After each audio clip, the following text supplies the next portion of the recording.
Welcome to the Not Null Podcast. I'm just an AI voice. But here are your real hosts, Kevin Doyle, Bobby Davis, Paul Bratzlavsky, and Sarah Kimmel.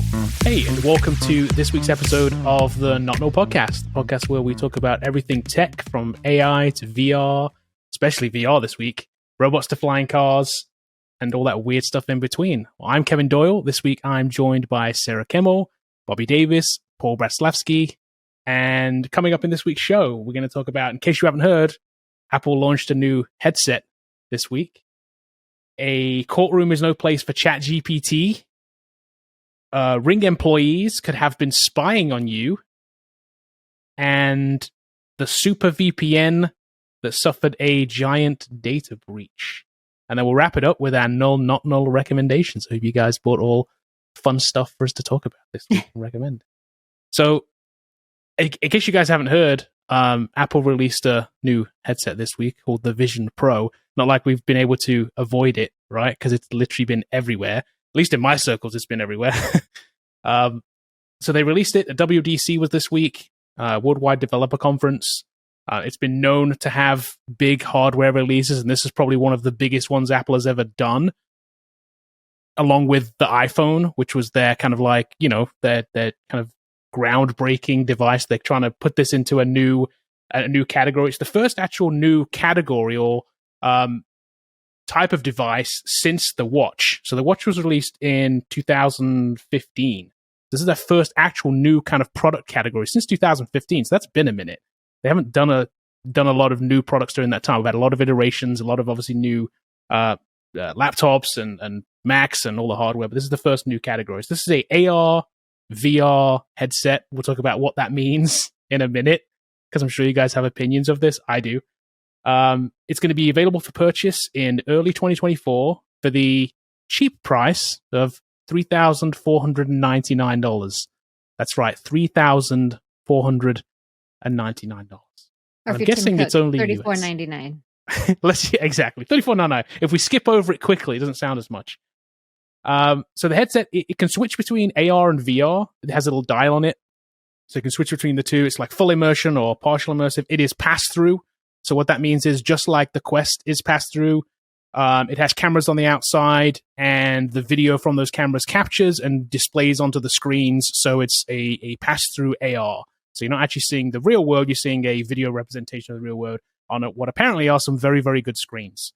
Over 4K on each eye, which at that distance and that resolution is unlike any other headset we've seen.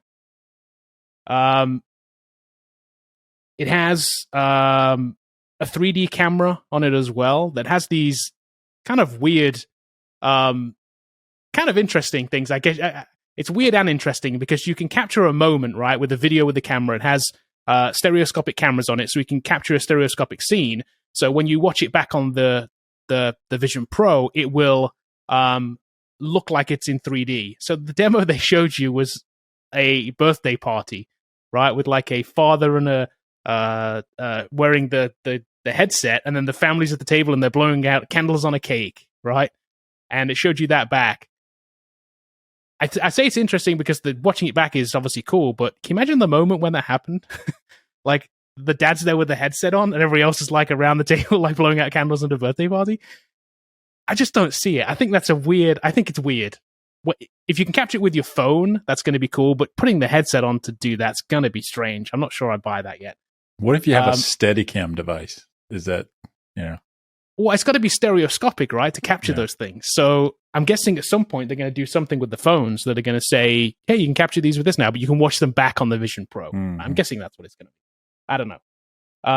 So I thought what we do with this is, to get you guys' opinions, is we'll also take a look at the website and we'll kind of go through some of the stuff that's on the website. What's your guys' first initial impressions? Did you see this? Did you watch the keynote? What's your first kind of initial impressions? Because we've not had hands-on with this at all. We won't till next year, if any of us do. So as a proud owner of a HoloLens from Microsoft for multiple years, I'm excited about this as a category in general. So probably the day it comes out, I'll own one of these, not because I'm going to use it to play games or anything like that, because I'm interested in creating entertainment experiences on an AR platform. So I believe if anyone's ever watched me on YouTube, I've been talking about this for 5 years, that I think AR is the next screen shift that we're going to hit, which means that the way we look at computing devices now through a phone or a computer will transition to a heads-up display or an augmented reality display. That could be on a driverless car window. It could be in a pair of glasses like I'm wearing now. What you're seeing, I think, is a beta version of this, and it's going to get progressively smaller. What Microsoft and Apple's doing is creating their own chips for this. And the reason that this thing works as well it does is because they have two chips. They have their R1 chip and the M2. I think the M2's in it. Correct. That do very specific things. And I think this is, me and Kevin talked about this several years ago when they introduced Mac. I said, this is why they're doing it, because they want to make other computing devices that they control the platform on that don't currently exist. And so, as I understand it, even though the people working on this, they reduced how many people were working on this, they think they're 3 years away to reducing the power consumption by 90%. And people think, wow, 3 years? That's nothing if you think about it. This thing will come out in 2024 and 2027. This thing could run on AA batteries. And that's what they think they're 3 years away from doing, which would make the device itself really, really small. And then you could put it in a pair of Ray-Bans or something like that. So I'm super excited about AR being the next screen that we can write apps on. And when screens shift, billion-dollar companies are made, billionaires are made, millionaires are made, lots of people make lots of money. It's a lot of opportunity for people that code. So that's kind of what I think. I'll buy it day one. Okay. What about you, Sarah? You interested in this or no? Well, as a professed Apple hater, I have to not like it, right? What's not to like? Tell me what you don't like about it. No, tell me what you don't like about it. And you know what? Your example is a perfect example. I'm like, I don't see Dad wearing these goggles during a birthday party. Yeah, weird, right? I think it just gets super intrusive at that point. And then obviously for somebody like me who wears glasses, how does that really work? I like Bobby's idea of where it can get incorporated into my glasses. And I could see that maybe in the future down the road. But and I'm not saying it's going to fail, because there's definitely people out there who are going to buy it, no matter if it's $34.99 or not. Right. But, with Google Lens, I don't know if it was just too early to the party, but that was a complete failure. In 3D TVs was a failure because you had to wear the glasses. So people weren't on board with 3D TVs. I just think something that I have to wear is just really obtrusive. And I know you saw this on Twitter. If I'm FaceTiming somebody, what do they see? And if it's just an AR generated model of my face, then what is even the point of FaceTime? It is. It's an avatar. If you're wearing the glasses, they see a scanned avatar of you. Right. But it's not a cartoon. It's not a cartoon avatar. Exactly. It is realistic in terms of the headset actually, or you use your phone or the headset or something to scan your face, and they see a scanned version of you. It looks pretty good, but it's still got that uncanny valley issue. Right. So then, what's the point of even FaceTiming at that point? Why don't I just call somebody? Well, because the other poor people who don't have one don't have the $31 headset, right? You're just FaceTiming them on their regular old boring iPhones, right? Oh, those poor people. But that's what it is. $1,800 iPhone. Well, yeah. But hey, that's now you've just got an iPhone. You don't have the headset anymore. It is a little bit elitist. It is. For sure. I do think it's super cool that it doesn't need with the Oculus, you've got the handsets, so that it can just recognize your hand motions. I think that is a really cool innovation there. And I just don't see us it seems like they want us to have this on at all times. And I just don't think that's something we want yet, of something that's on my body all the time.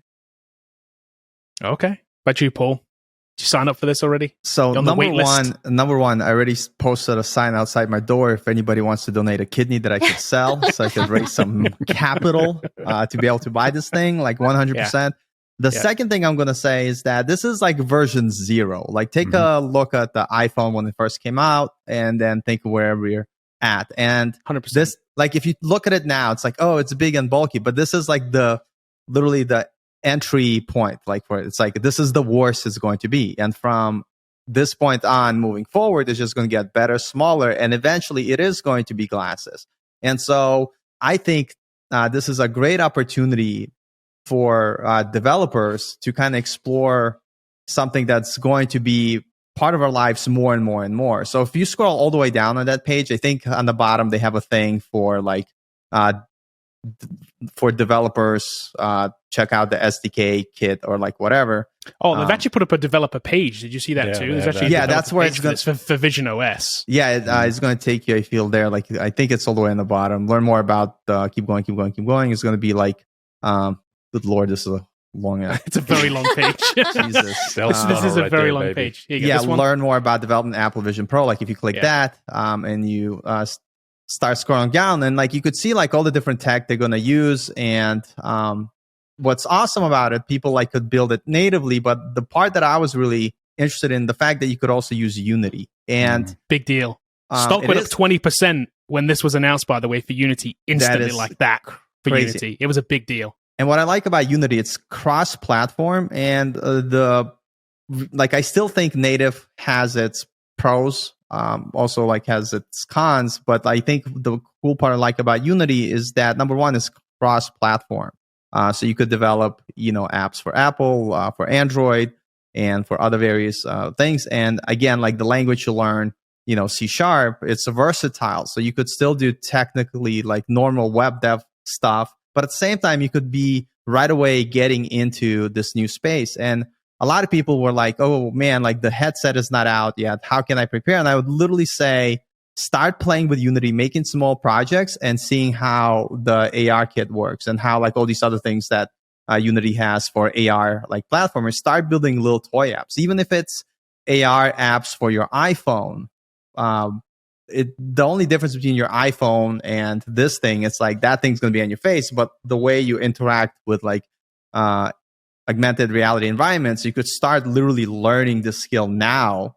And by the time that thing comes out, be in a good place to be like, hey, let me make some apps for it. And the interesting things, I was talking to another developer like a while back about this whole idea. He said when iPhone first came out, people would make like stupid app, like a fart app, which would make like million sales, and they would be literally like a millionaire overnight, even though no one cares. It's just the fact that it's the first app, stupid app, but people will still spend money. And so if you could come up with some stupid ideas when this thing launches, that you have some apps on the marketplace, you could be the first one there. And guess what?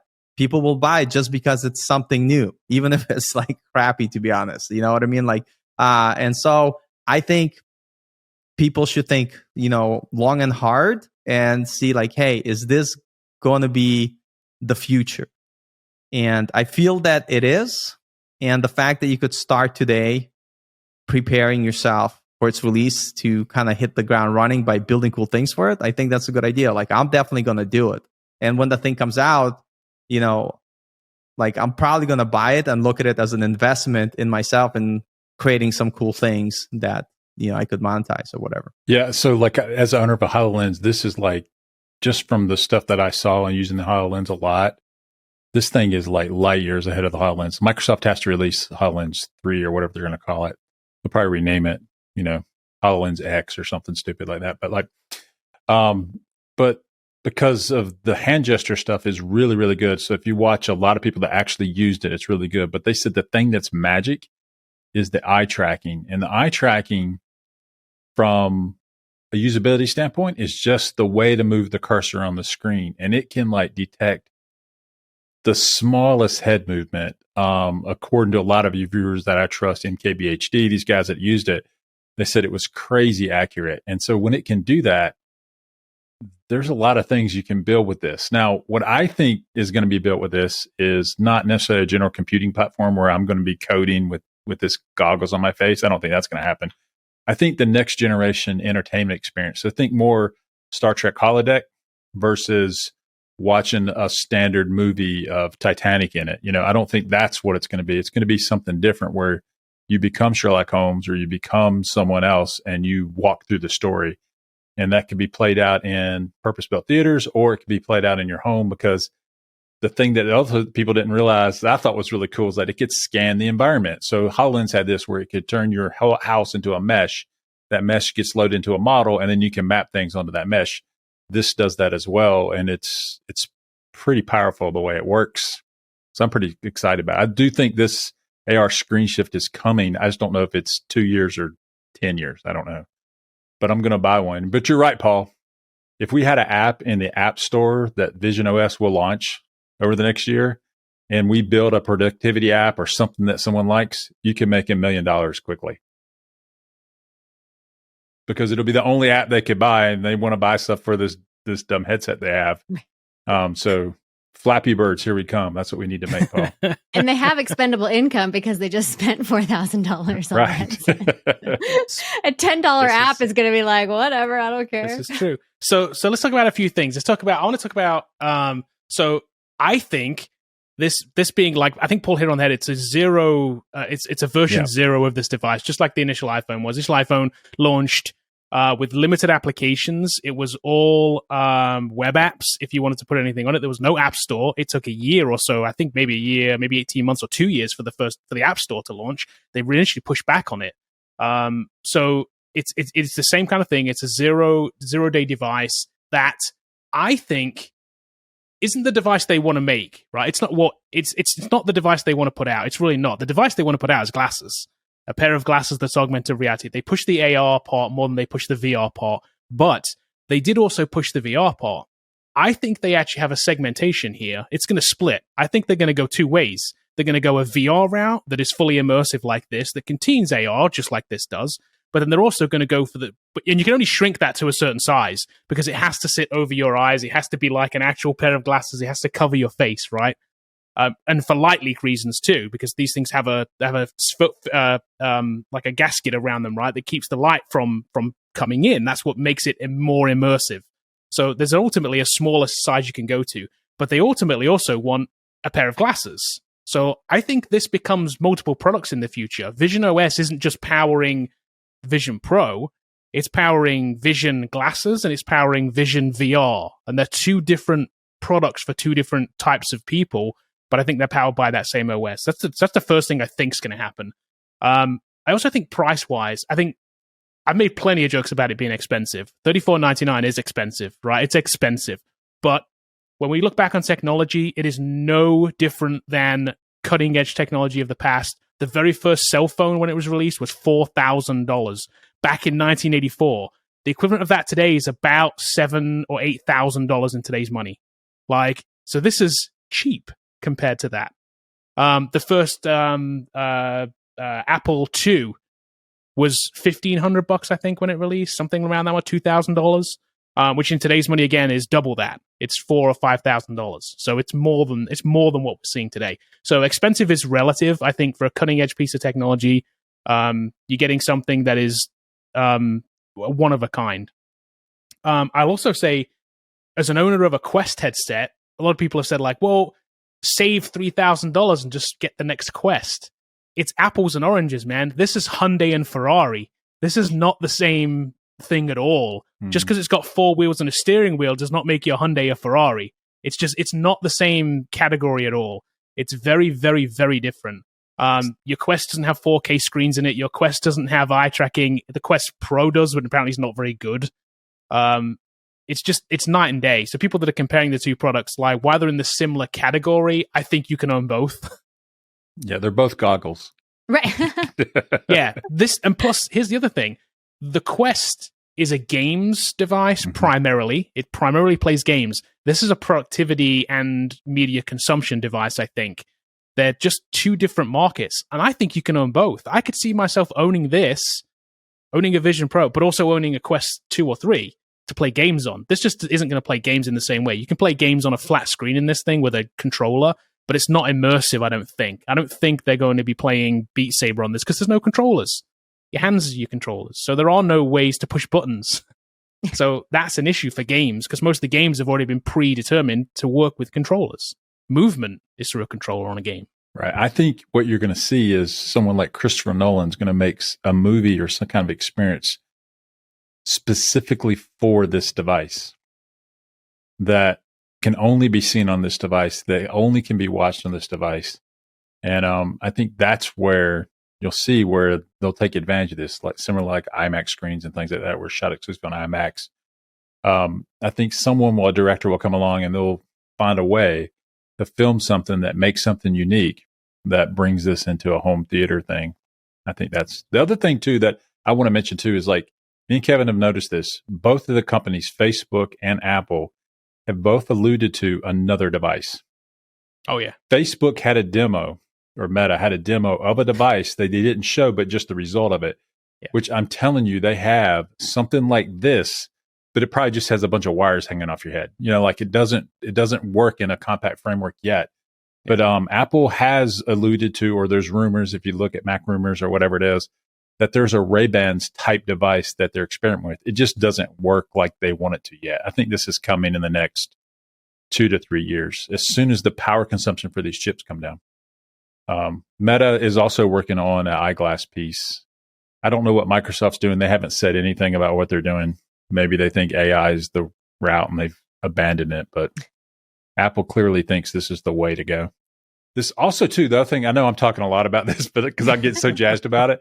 The other thing that's interesting is that with the rise of AI, and so like with voice and AI, this allows you to build an application that can be run totally by voice. And a lot of that stuff wasn't possible like 5 or 6 years ago. And now that's pretty easy to do. And so like that makes driving an application without a keyboard or mouse much easier to do, especially with eye tracking. Hey, point to this, speak to that. It does things. I do think that's another thing that's going to drive adoption of this. There's a interesting point somebody made. It's a YouTuber called Thrill Seeker on YouTube. He talks about a lot of the VR stuff. And one thing he talked about, the price point of Apple Vision, is that the best headset right now that existed prior to this coming out is $7,000, and it needs a yearly subscription. And based on what we saw from Apple, literally it does similar things that more expensive device does, but it only costs $3,500. And so again, it's relative, but for what it is, I think it is a deal. And I'm kind of excited to see where it's going to go. And I feel like I'm really excited because I switched into like development late in my life. And the thing that kept me never giving up is the fact that new things come out that nobody really has that much experience with. And so you could jump in and be like, hey, you know what? I'm going to master this one system, this technology. Let me create some cool experiences. And there you are. You're now like broken to the field because you're in the field that did not exist before. Literally, there is no Vision, app store yet, but it's going to come. Yes. And if you could be one of the first people to be there. So literally, I am already thinking. I literally went to ChatGPT the other day, literally not the other day, but today before this stream. And I was like, give me some project ideas for augmented reality headset. And it gave me like some lists to just kind of get my brain going. It's like, you know what? This is cool. And so here's my goal. My goal is to, not quit my day job, obviously, but to learn as much as I can about how would you build things for this thing before it comes out. So when it comes out, I could hit the ground running and have like the crappy first app at the App Store, but it's going to be the best app that is the there best crappy app out there. Exactly. And so, and the first, if you're the first one to be in, like, you're definitely going to make something. And so I feel like it's a great opportunity. I'm really excited about it. Yeah. I mean, I have so many. I think so Crappy many Bird. Well, Crappy Bird. Oh my gosh! Like the fact that you were talking with HoloLens, for instance, that you were mentioning, Bobby, how it could map like your environment and you could put mesh over your environment. I could see like just an app for this where it basically allows you to theme your rooms. Yes. So you could like a theme like, Avatar theme, aliens theme, whatever, it's like I'm in the mountains in my cabin, but you're still in your room. And I think that's going to be pretty interesting and pretty cool. So I'm really excited. I think with like where tech is going with AI, And, like this technology, there's going to be so many opportunities. Now imagine a theme park experience, which is just literally an empty warehouse that's like 100 by 100 warehouse. And you walk in and you put the headset on and they turn it into, the Millennium Falcon or the Star Wars, you're on the Death Star or something like that. And it just themes the whole thing. That's what I'm talking about by you can have a holodeck. If you haven't seen Next Generation, just go watch a couple of those episodes. Playing Sherlock Holmes in 18th century London would be kind of cool. We don't want him to escape the holodeck and destroy humanity, but it could be cool. Go ahead, Sarah. No, do you guys remember a few years ago, there was something called The Void? It had it at Downtown Disney in both coasts, but it actually Bobby and I both played this. Yes. Oh, you went to the We Void? specifically went to New York to play the Ghostbusters one. Oh, right, yeah. Nice. Still there. Yeah. Yeah. So the Void actually started here in like my city in Lehi, Utah. Oh wow. And so I went to like a preview before they even launched the Downtown Disney stuff, but I could see something like that where you're completely immersed in this like environment. And then like if I pick up the like torch, the torch comes with me and things like that. So, Paul, here's your $1 million idea, develop a game where it's just like, maybe a murder mystery in your house where there's like a dead body in your house and you have to like look around your house to like find different clues and things that like might be hiding behind things. And you like to have to pick something up to see these clues. The clues are augmented reality, but you're like actually going through your house to find it. I think that would be cool. Possibilities are limitless because just the fact you said that was like making all these cool games for kids that will make cleaning up your room fun. You know what I mean? It's like, go find your toy. Like, you know what I mean? It's insane. And points every mom in the world would buy that. Yeah. Listen, I'm going to have an app at that stupid store when it comes out. That's my mission. What about the horror game Snakes in Your House? Yeah. Great. Right. Yeah, exactly. It's going to be wild. Like, but yeah, it's going to be good. Definitely. And the Void was very cool. We, Bobby and I went to play the Ghostbusters one because we had to buy the ticket to go to the Madame Tussauds thing just to go in to play the Ghostbusters game. Yeah. Right. Nice. And we did. We specifically went to play it. It was good. It was great. It was a fun time. Yeah. And I don't know why it didn't like catch on more. It was so amazing. And it was very amazing. So they shut down and during 2020 COVID because they had the Star Wars one in Atlanta. I was getting ready to go to Atlanta to go play the Star Wars one just to see it. Right. And then it shut down because no one could go in person. And I think that killed the company. I don't think they recovered. Ruined everything. Mm-hmm. Yeah. Yeah. The fact that you could, like, in that environment where there was a couple of things that happened where you could sit down on the chair. The chair was in the room and you could sit, it was virtual, you could sit down, it was amazing. And then the part where you went outside and the wall fell down and you were walking like the little plank thing on the outside, it was very, very, very realistic. Absolutely. I can tell you one of the guys with us when we were going across the thing got so scared he had to take the headset off. Yeah. Right. To make sure that he couldn't fall over left or right into this. Because he wasn't convinced that he wasn't on a ledge, wasn't he? He genuinely thought he was on a ledge, like walking this. It was crazy. So those are the kind of experiences I think will come, and they'll be in purpose-built theaters like theme parks or something like that to make a next-gen experience. Yeah. So. I mean, I can absolutely see that. Like, but as an everyday driver, I just don't see it like, people wearing it all day long. Like that just would get really uncomfortable. Yeah, that's and we've talked about that a bunch too. Is like the comfort factor is a thing. The weight is an issue. It's just an issue with VR as it stands right now. In general, they're just too bulky and heavy, and wearing them for more than kind of an hour is a problem. And this one doesn't even have an internal battery in it. The battery pack is separate. You've got to stick in your pocket, which is a whole other issue that we could spend time talking about when we were doing this. But the fact that there's an external battery as well, which you can't, I believe, hot swap either. So there is zero internal battery in this thing. It has to be plugged into a battery pack. So I don't know how that's going to play out. Get you 2-hour battery life. You can tether it, I guess, if you sat at a desk or something. But, the point is portability has to be something of a factor if it's AR, right? You do want to walk around at least your home with it if it's a thing. Mm-hmm. But is it too big and heavy? I don't know. We'll find out when we all get them next year. Yeah. You guys we'll just all let get me know them and how we'll go is. see a Lakers home game with them. Sitting courtside. All four of us. Yep. That's another thing I can really see AR and VR being super exciting about. Like, I can't just hop on a plane and go to New York and attend a Broadway play, but with VR, I can be in a Broadway play and like be really immersed in that experience. So and get the best seats in the house too, right? Every exactly. time, Every time. with everybody, right? Everybody has the best seat, right? Yeah, and It's you great. can get up during the middle of it and go to the, which you can't do in New York. You can. So the issue with that right now is you can watch. So they have some sports on the Quest, but the problem is the resolution. They have NBA, but the resolution is too low. It's just not good enough. These screens with 4K right that close to you, they have to be very, very impressive. People are saying that the pass through from the real world is so good. You can read your phone on it.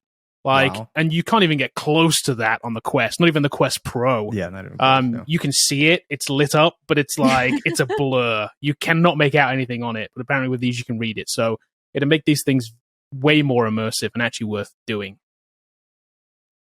Although, I was going to say, the fact that it does that projection on the front of your face, I wonder, if there's going to be a hacker that's going to come up with something where it's going to make your face look mad, dumb.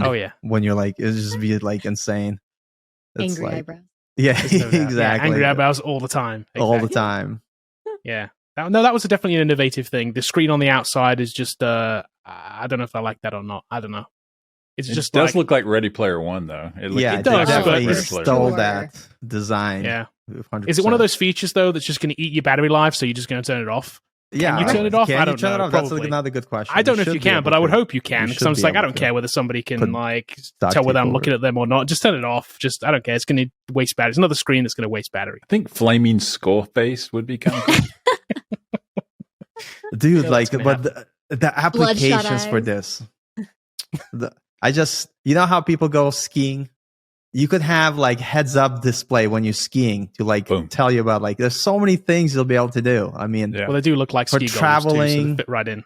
Yeah, I mean, it's going to be insane. So for cycling, real recycling, there was a heads up app that guys were wearing inside their glasses to show them speed, cadence, where they were in the peloton. Professional cyclists were using this.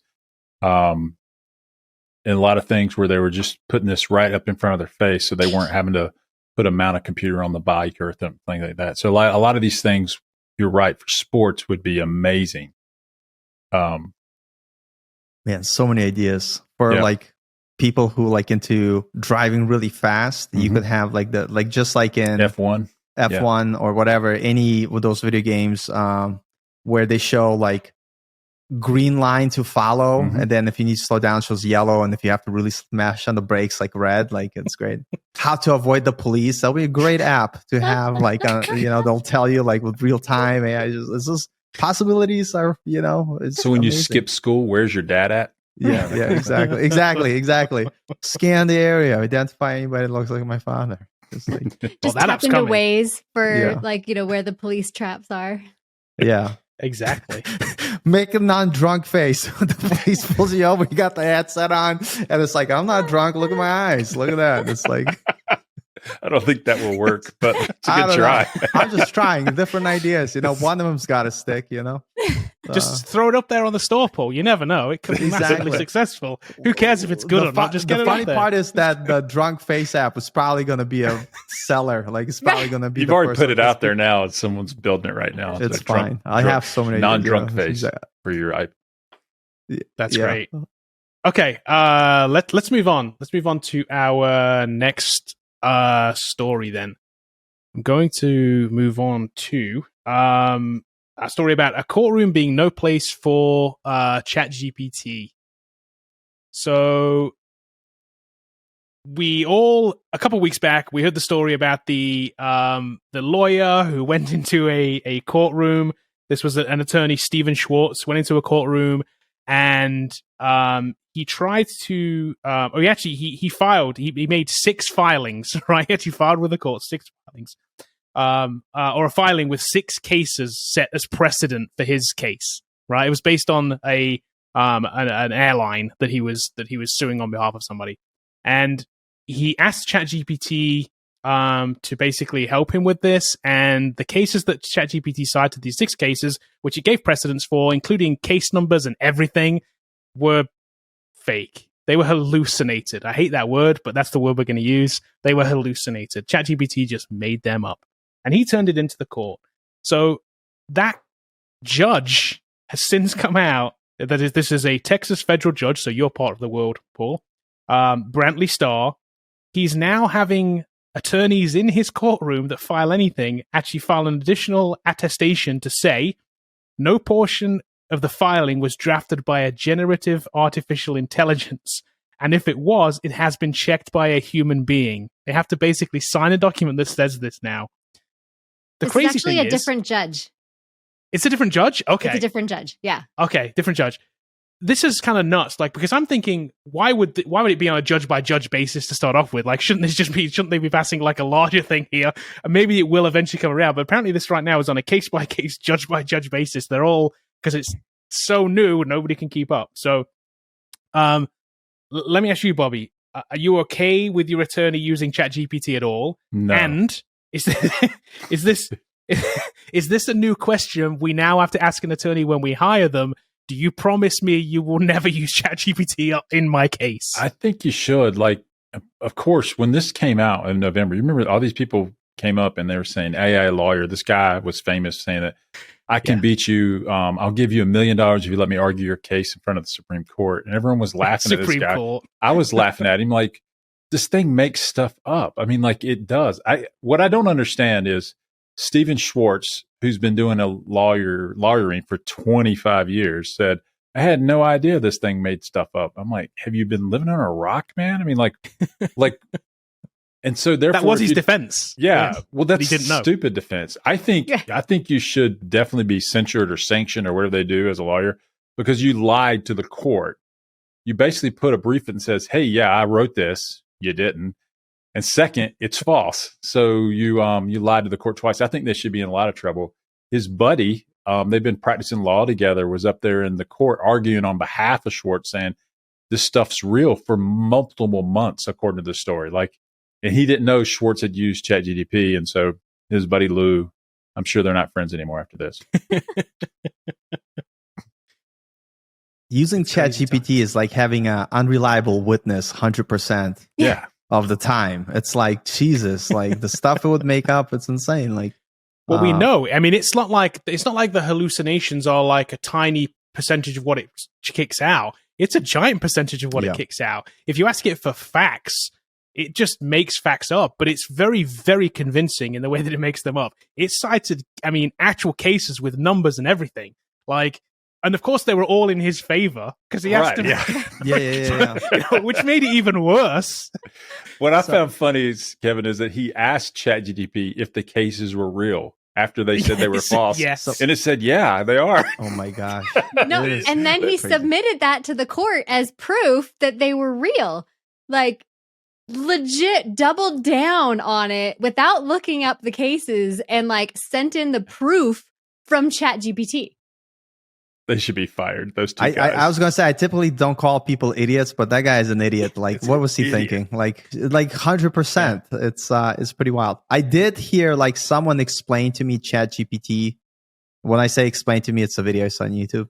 But I try to pretend like it's a conversation I have with somebody. And what they said is that they're like, ChatGPT is not a knowledge-based system. Like, for instance, it's not ever going to give you facts. But it's really good at reasoning. So if you provide data, you'll be able to make sense of it. Doesn't mean that it's going to tell you like, you know, the truth, like, but it's just two different things. And once you stop thinking about it as a fact generating engine, then you will stop using it for those type of tasks. And I don't know, some people are crazy. It's good at writing dating profiles, though. I'm just going to tell you right now. I don't care if it creates stuff. I was going to say, Paul, those also aren't fact-based, you know. Exactly. And that's what I'm saying. And like for certain situations, you know, the embellishment is welcomed. So the sanctions hearing is actually this week. Wow. You have to come back. I know, right? They will have an update next week. Stoked. Yeah. I wonder what's going to happen to him. I mean, I genuinely wonder what's going to happen. They have to hit him with something, surely, because it has to be like a deterrent for other people. It's going to be a fine, is my guess. Huge. Yeah. This was in federal court in New York. Like, one of the largest federal courts in our country. Like, this isn't like, you know, down traffic court, you know, down there in, East Plano, Texas, but like this federal court in New York City. I just don't see how they don't get sanctioned. Right. And fined lots of money. Fine. And maybe even lose their law license. I mean, I think so. I mean, it's that bad in my opinion. Totally agree. In all honesty, I was going to say, this is where the hype of AI, got the best of someone. They didn't do their due diligence. They just trusted whatever they heard on YouTube. And they're like, oh, this must be like smart and knows everything. And they went in it and, and maybe they were naive and had no idea. But see, at first I thought it was like Stephen Schwartz was like this, 27-year-old hotshot lawyer. He's been doing this for 25 years. So like Boomer Dad went out with ChatGPT and tried to figure this out. And like, he shouldn't have been using it. Like, the other thing is they make databases that do this, that they all subscribe to. Like, just use the tool that's way better than ChatGPT. He wanted to use it and maybe tweet about it or something. I don't know. He wanted to prove that there was something to this, I'm guessing. Like he wanted to be like, I won a case with ChatGPT. Because, that guy at the beginning of the thing said he could take a case to the Supreme Court. It's like, could you imagine that? Imagine taking something to the Supreme Court and like that being a thing? You get thrown out and disbarred and it'd just be bad. It would be horrible. And to this article's point, like this is the Texas judge who made that like limitation. I like every time I see like a warning label on something, I'm always like, okay, who's the person that caused that warning label? These are the lawyers that caused that warning label. Like it shouldn't have to be a thing. And now like it might even have to become like a federal law. Sorry about my dog. It's called the Schwartz rule. That's what they're going to call it from here on out. The Schwartz rule, exactly. Yeah. Nice. No, but I think it could be. I think it could end up being like this thing where every court ends up having to like use this form, and it becomes like at least on a state level, you watch, it'll be a thing. It'll just be an ongoing thing now. Whereas an attorney, you also have to attest to like whatever your attorney attestation is, but you also have to, as part of that, say you didn't use ChatGPT, or you somehow have to be able to declare it that if you did. I mean, I don't know I'm not a lawyer, so I don't know what the rules are, but like if you file a knowingly false brief, the federal court, you get in trouble for that. It should be the same thing, whether I did it by accident or what. I mean, you didn't verify it. Yeah. Therefore, it's false. So I just think he violated the rules of the court, and whatever the penalty is, it should be that. And it should be harsh and swift. We'll find out this week. Yeah, exactly. Like it's wild. Okay, let's move on to our next story then. And this is the story about Ring. So Ring, now owned by Amazon, is a security company, and they've long known for having security cameras. And basically, the FTC has filed a lawsuit against Ring, which is now owned by Amazon, accusing the company of invading users' privacy and allowing employees and contractors to access video recordings of its customers' private spaces. So apparently, up until 2017, everybody that worked at Ring, including contractors that worked at Ring, had access to everybody's video feeds for all of their cameras. So if you worked at reception at Ring and you had access to their computer, you could be watching people's video cameras at home. The FTC clearly doesn't like this, and neither should anybody else. And they're looking for it's pending so there's going to be a settlement. It's pending a judge's approval, but they're asked to now pay $5.8 million, which too small. It's a drop in the hat for Amazon, man. This is just like, oh yeah, whatever. Yeah, it's just like pocket change. I agree, too small. But yeah, they gave access to everybody. So Sarah, I know you've mentioned before that you do use security cameras at home. You have your house all wired up and cameras and stuff. Does this have you worried about those cameras? Do you think twice about this because of this kind of thing? So I think I mentioned before, my husband wouldn't let us even have Nest devices until I said, your phone is recording everything anyway. But all of our cameras are just on the outside of the house. So any so the front, back, side, etc. Okay. So I'm not super concerned because it's just what's happening outside. And there's nothing being recorded on the inside. So, but it's still, and we have Ring. So okay. So people were looking at my videos, but my thing is, coming from the IT space, is the internal security of like so many companies would shock so many people, just because it's a pain to set up like really proper security where you don't have access to the HR files and you don't have access to the financial files because of your position. And, because of turnover and things like that, like a lot of companies will just be like, I don't care. Everyone accesses everything. And it sounds like even at a big company like Ring, it's totally happening as well. I mean, they've obviously locked it down now, but so many companies just fall into that like convenience over security. And that's definitely something that needs to change. Yeah. It's like if it works, don't break it kind of thing, right? Right. Like, hey, this guy can't access this. Oh, fine. Just open it up to everybody. I don't care. Like, yep.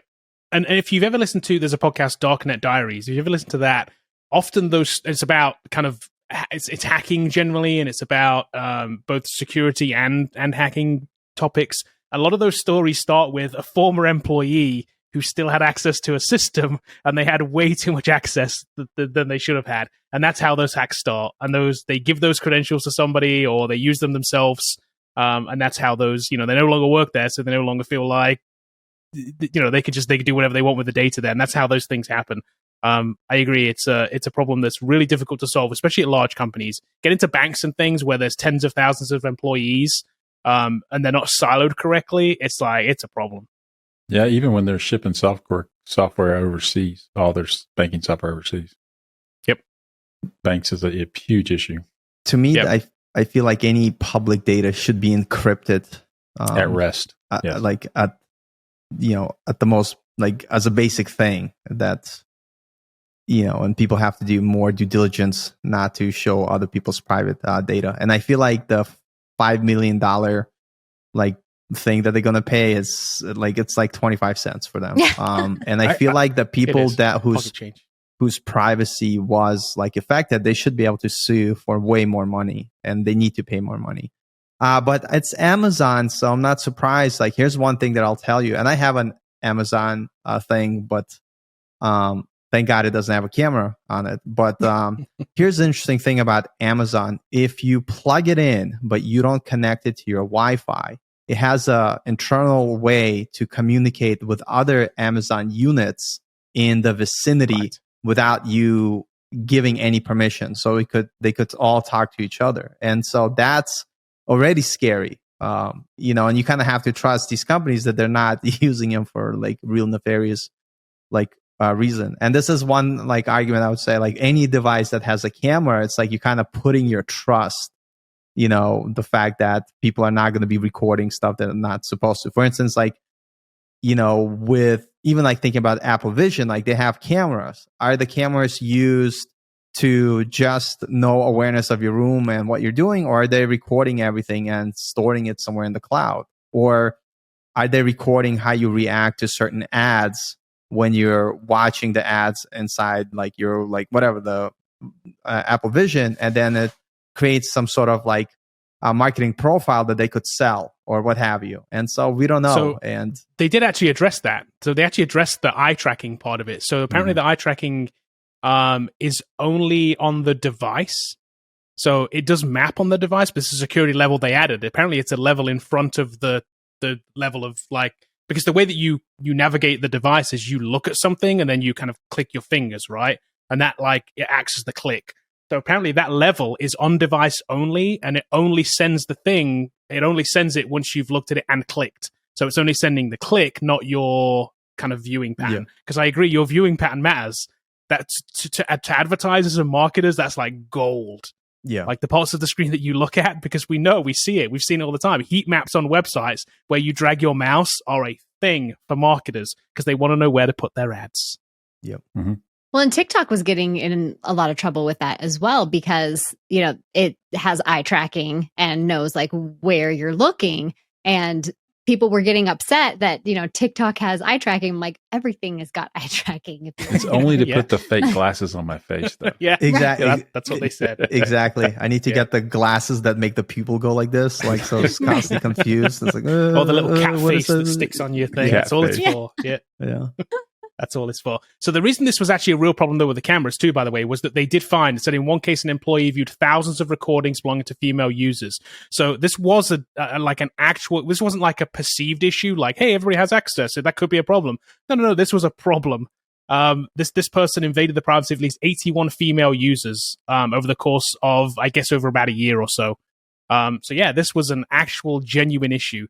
I do have cameras both outside and inside my house, and it does make me wonder about them. I have one staring at me right now from up here. What's your IP address?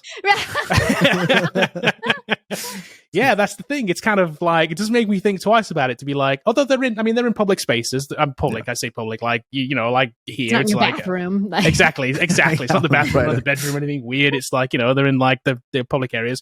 Because when we go away, I want to be able to see. We have a cat. And we have somebody come over and look after the cat, and I want to make sure, when they're here, so I get the notification when somebody comes in because it sets off an alarm. So I guess I'm okay with it. I don't know. Am I happy that it's they're not Ring? I'm not going to say what company they are because but I guess I feel kind of secure with them, but I don't know. It just make me think twice about having them in now. So I'm going to go to this conference called DEF CON. It's going to be in Las Vegas, where they literally tell you, don't bring your computer, don't bring your phone, bring a burner phone. So I'm going to ask some questions. Don't turn on Bluetooth. And, yeah, exactly. Just don't bring anything. Everyone I'm going with, they're all getting burner phones, folder phones, nothing that crazy. But it's pretty wild, what people are able to do. And I think what a lot of people who are not in the security industry, I don't think they understand how vulnerable some of these technologies are. And cameras always there's always chance that somebody else will be able to pick up the feed or whatever and see what you're doing. So my policy is if you're going to have a camera and you don't put it into rooms or places where you want to have some privacy, it just This also comes back to one of Sarah's points too, around if it's not broke, don't change it or don't fix it. There was a point where a lot of cameras were plug and play. You plugged them in and they just worked. They were IP cameras.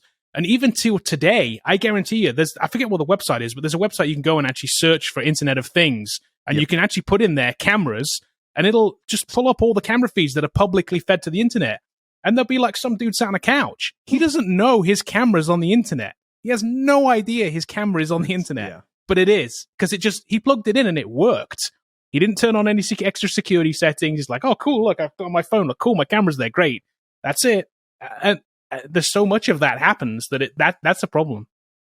Well, and you got actually highlighted right here on the screen, when they did enable two-factor authentication, only 2% of the customers adopted the security feature in 2019. So they got in trouble for not having that multi-factor authentication. But then when they were like, okay, here's the multi-factor authentication, only 2% of the customers actually enabled it, which just blows my mind. If you have the ability to enable two-factor, do it on any account that you have. It's the exact same point you're making, though, because it's two-factor is it works without it. Therefore, I'm not going to use it, because it's this thing you only need when you need it, right? When it's when you've been hacked, you're going to be like, man, I wish I'd have put two-factor on, But it's just a hassle. Yeah. Said every movie star, right? When their iPhone but it's just a hassle, right? We could talk about, maybe we should talk about two-factor one week and multi-factor authentication, because it's a problem that I don't think is really solved yet. It's not solved in the way that it's usable enough for the average person. Even a tech person, it's a pain. You got to have the app and you get the thing, and it's I'm multi-factored out of my mind with the Coder Foundry stuff. I swear. When I log onto my computer in the morning, it two-factors into the machine, it two-factors into email, and then I get the notification into, what else YouTube. Do I get? I get another one too at the same time for the mail. And it's I got to do 3 different things before I can even get going to get on an email. It's crazy. But that's just the way that it is, because we got to do it to be secure. So it's funny, because one day I forgot my phone and I couldn't work. I was like, I can't do anything. I can't log into anything. Two-factor. I was if I only had one simple password, monkey1234, that would have been so much easier. And forbid you change your phone. Change your phone and then forget that you've put two-factor on it. and you forgot to transfer it over because now you're done. Or you accidentally deleted the app and then you logged in and you can't remember your password that you used. It's like, oh, God. Yeah, it's a problem that isn't solved yet. So, yeah, we should talk about that. Chips inside your brain. There you go. Yeah. Very easy fix right there. You just, Okay, let's move on to our last story here. Then this will be kind of a quick one, but SuperVPN. SuperVPN. I've never used this before or heard of it. But VPNs in general, there's loads of them out here. I do have a VPN and I do use it. I'll give you my use case here in a second. But this was a free service that had a major data breach. They exposed over 360 million user records. So it revealed stored logs, despite the fact that it has a no log policy. So they're like, oh yeah, we don't store logs. And then it's like, actually you do. As do most VPN services. Yeah, just kidding. So they included email addresses, device info, IP addresses, geolocation data, and more. That's what it said, more. Like, really? Just more? So a cybersecurity researcher found this out, Jeremy Fowler. He found this in a non-password protected database with, as I said, 133 gigabytes of data. So a pretty decent sized database of information in there. So anybody here use a VPN? Anybody have a reason to use a VPN? Anybody use SuperVPN? No. I definitely not SuperVPN. I use a VPN like if I want to watch a show somewhere and stuff like that. And that's, Yeah, the few use cases I use for a VPN is when I'm at CES and I'm in the hotel. So any public Wi-Fi, I'll use a VPN if I'm on public Wi-Fi. The other use case is, to his point, I am a huge 49ers fan and I live in Utah, so I don't always get the 49ers playing. So I use a VPN to watch my 49ers. So you're getting YouTube TV for NFL Sunday Ticket? I'm so torn because I have Hulu Live, so I'm already paying for the live, so I don't need YouTube TV. You can buy Sunday Ticket without the YouTube TV subscription, but it's $100 more. Yeah, it's it is. $350. Yeah, and I'm so torn on that because it's the only way I can watch the Raiders. So yes, I'm there day one. Yeah, right. I just switched to YouTube TV actually from DirecTV Stream, this past weekend, and it's been good so far. I've not had any issues. I've been enjoying it. Not for Sunday Ticket because I don't really watch that much football. I watch whatever's on. I don't. You watch the follow other a team. football. But I watch the other football, yeah, which I get on the real football. The real football where they actually kick it more. Right, I was we don't kick it. not this. Well, you're not allowed to touch it with your hands. Handball. And I get that on regular YouTube TV. It plays on USA a lot through or NBC or whatever. So, but yeah, for me, it's been good so far. I definitely would recommend it. It's been a good service. So but I pay for my VPN. Yeah. Back to this VPN thing. I do think that you should have a couple things that were sketchy about this, just to let people know if you're thinking about it. You go to the Apple store as one company and you go to this other store, it's this other company. Google Play Store, it was a different company. And it's made by China. It's free. So most of these VPNs that are free are malware to begin with. Right. I don't think that the database itself was exposed. I just think they actually were giving the data away, and that's the way they were doing it, so that people could download it and they could have deniability. Oh, you know what? We made a mistake. I think they were selling the data to begin with, and that's how you went and got the database. You bought it, you paid them, and then it gave you a link and you downloaded it. Would not be surprised. The only one, of course, this guy put in his article, Express. I haven't used it, but Express supposedly everything's in RAM, so which means that if they cycle the computer, all the data goes away. They don't store anything, supposedly. It's faster. So a lot of people don't understand. You go get a VPN service, it's slower than dirt usually when it's free. Yeah. So. The free ones aren't very good. Yeah. I use Nord. I like it. I've used a few. But Nord's good. The app's really good on the phone if you want to use it on a phone. I use it again just to get stuff that's out of region. That's all. I want to watch UK TV. I can. I use that. And then I can use the BBC app or whatever if I want to. And it works. If you're going to get a VPN, pay for it and go with one of the bigger names, and you're more likely to be safe. If you're worried about security, if you're getting a VPN and you're saying, I want to be secure, don't get a free one. You're just giving your data to someone else. Right. Nothing. Might as well not have it. Your ISP doesn't have the data, but these guys do. So somebody's got the data. But what was interesting in this article, I think it was in the terms of services. So if you are going to get a VPN, and I would say even with the bigger guys, take the time and read the terms of services and see what they do with your data. Yeah, and according to when this article was written, I'm shocked that this thing's still in the stores. I think Apple and Google should take these things down. Yeah. They got to do a better job.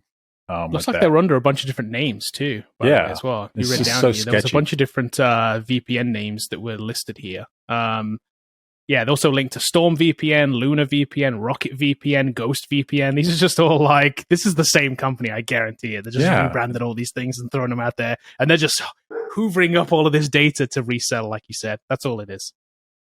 Yeah. And as someone in the family tech space, kids will download VPNs to get around the parental controls. So I would be very leery of any kids, I wouldn't let the kid download the VPN to begin with, but a lot of parents don't even know what their kid is doing. And so checking out that, because the kid's device might have as much data as like the parent's device, depending on what you're sharing. So you could be inadvertently giving away your data through your kid's device because they're not going to pay for a VPN for sure. They're going to download one of these free ones. That's a great point. And you're right. Most parents, if they're not into tech, VPNs just means nothing. That means absolutely nothing. That could be another game to them. Right. And the kid will just say, "Oh yeah, it's another game I'm playing. It's like Flappy Bird, but it's VPN." They would never know. What's so funny? Sure. I have a friend, and he locked down his house because his kid just kept getting smarter and smarter. I swear that guy's gonna be like a secure expert.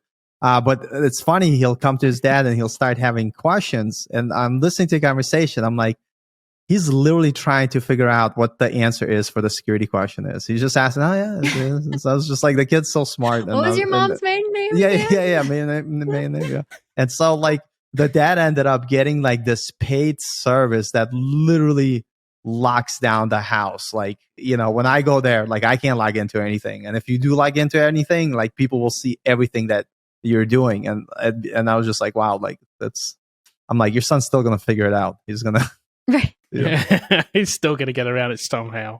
I'm like, he's going to start hacking the neighbor's Wi-Fi. That's it. Probably. He probably already did. He's probably already on it, because it's not protected. There's no password on the neighbor's Wi-Fi. He just went to the street and got the cable. Just went directly to the cable. Yeah, like spliced it.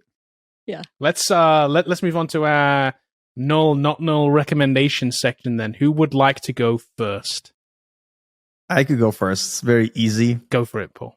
Wyze, WYZE light bulbs. If you have Apple device, it's just complete garbage. They used to work, and then now I just can't connect to them at all via Wi-Fi, and they're always the same color, and I just can't throw them out fast enough. And I need to find. By the way, if you have recommendations, let me know. But Philips Hue.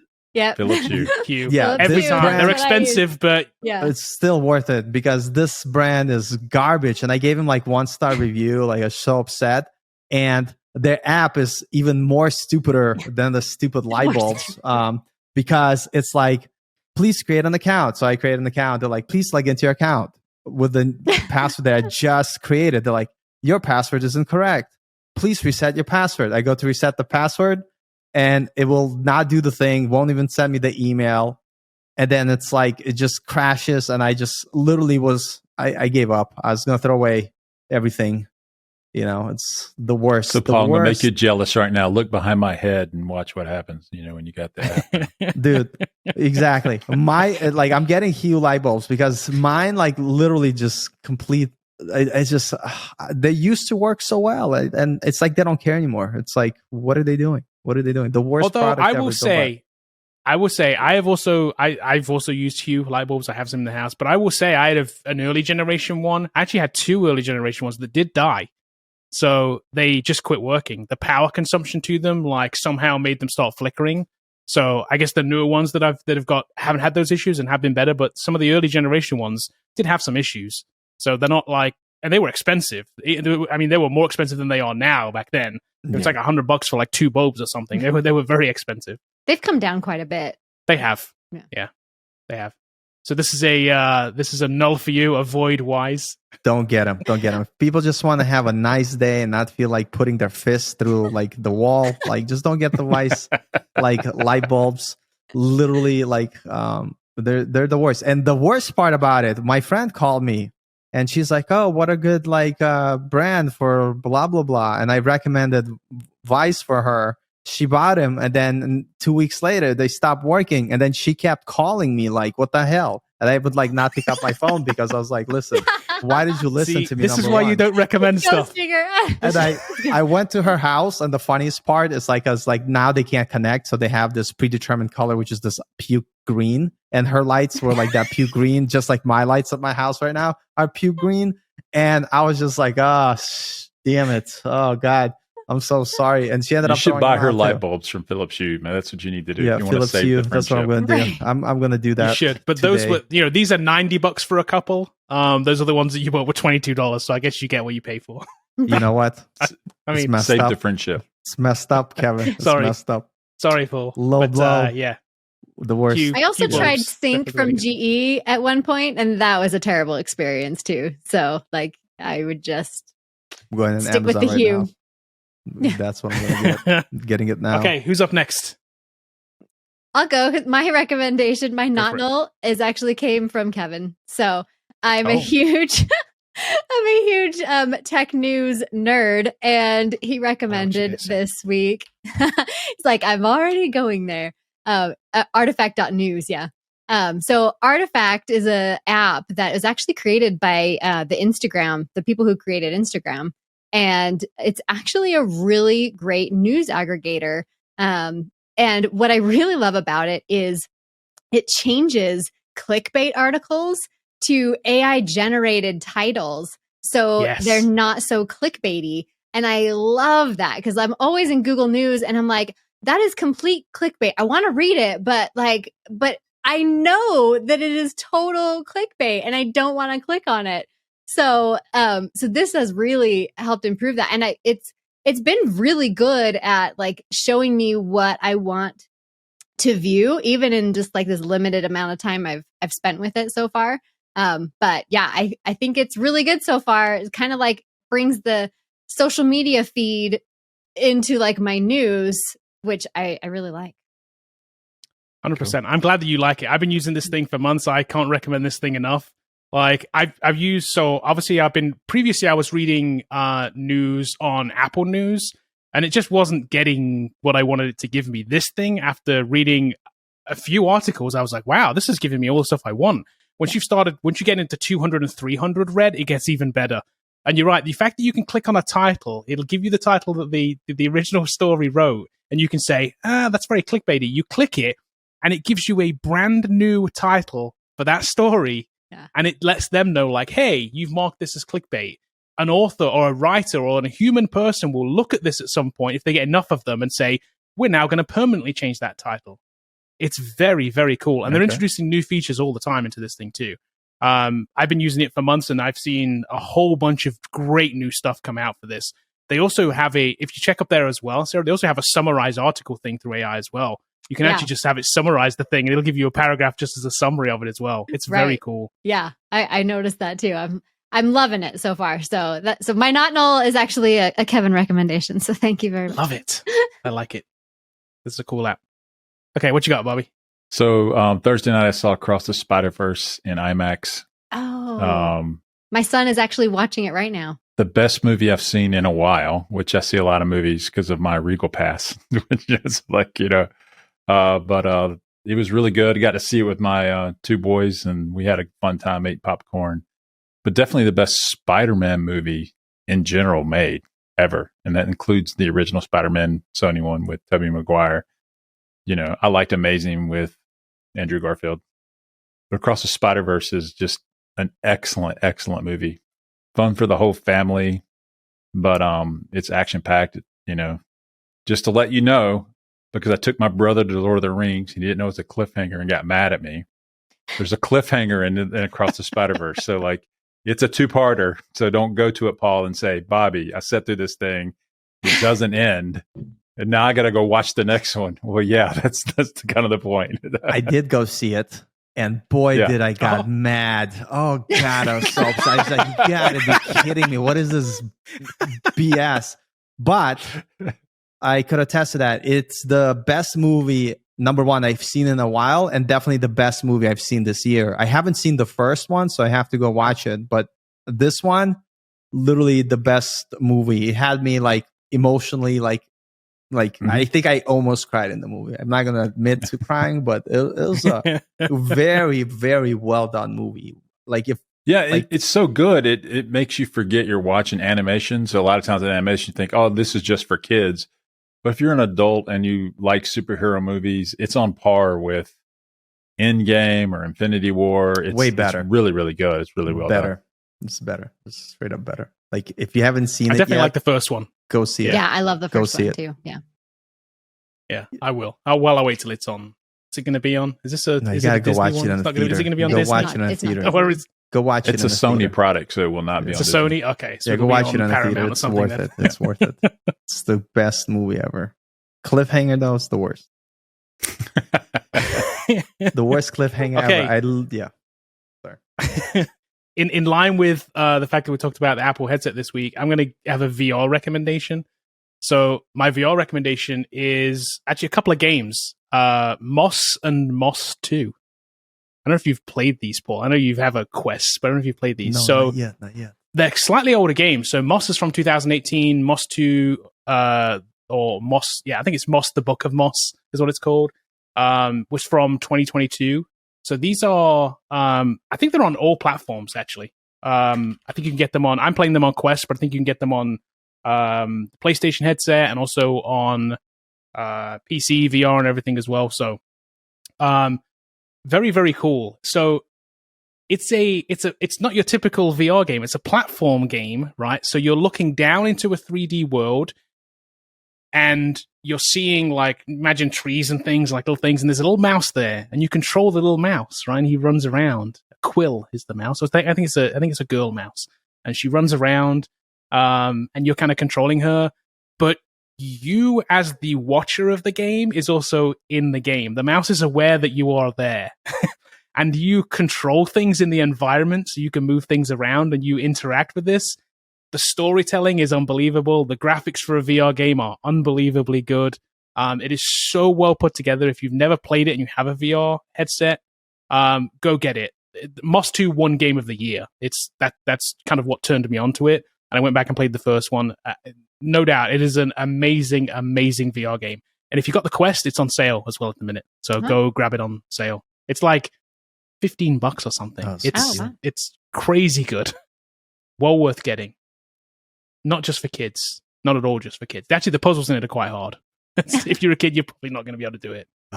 Or maybe it's just difficult for me. I don't know. Darn it. Maybe I'm just not very good at it. My 14-year-old solves it in like 2 seconds. Like, Exactly. Yeah. Well, that's probably true. That's probably true. But for little kids, maybe, who might be interested in little mice, they could put the headset on and kind of look at the little mouse, and you can, like, touch the mouse and stuff. It's kind of interesting. But yeah, definitely a not null from me this week for Moss. cool. Okay, let's wrap this up. We've gone long this week, but that's okay. We had a lot to talk about with this crazy Apple headset thing that we talked about. We probably talked about that for a lot longer if we wanted to. But yeah, we'll be back again next week. If you made it this far, give us a like and a review wherever you're listening to this, if that is an option. If not, go somewhere else and give us a like and a review. And if you don't like it and you don't want to leave us a review, send us an email. The link is in the show notes or in the description if you are watching us on YouTube. So go tell us why you didn't like it, and we'll try and make it better.